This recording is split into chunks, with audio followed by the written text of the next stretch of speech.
You have how many muscles in the pelvic floor? When people think about the muscles in the pelvic floor, they usually say, oh, I have Kegel muscles. Kegel, by the way, has the name of a dude, this guy, who was a gynecologist in the 1940s, and he identified exercises to strengthen the pelvic floor muscles. So they call them Kegel muscles and Kegel exercises. But that's just one layer of muscle. And in fact, there's many layers of muscles. So let's just go through them. Okay, so first, there are these muscles.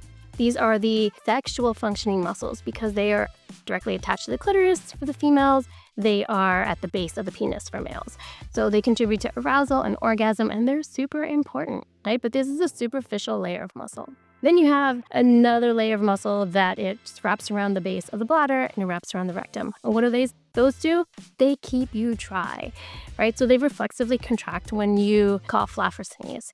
So that is another layer of muscle. Another layer of muscle is those deep Kegel layer of muscle. So that deep layer is called the levator ani, right? So the Kegel muscles are the levator ani muscles, and they're deep in there. And what do? They're wide, long sheets of muscles that go from the back of the pelvis to the front of the pelvis, and they support your pelvic organs, your bladder, your rectum, the uterus if you're born female.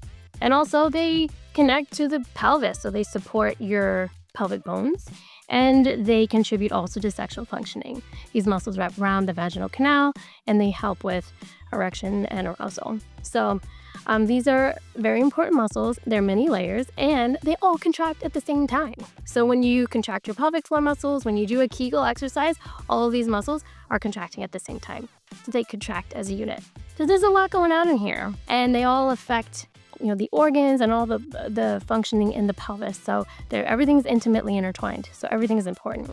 So there are many layers in the pelvic floor. Go see a pelvic floor physical therapist to learn how to contract them and learn how to get them stronger and learn how to find them.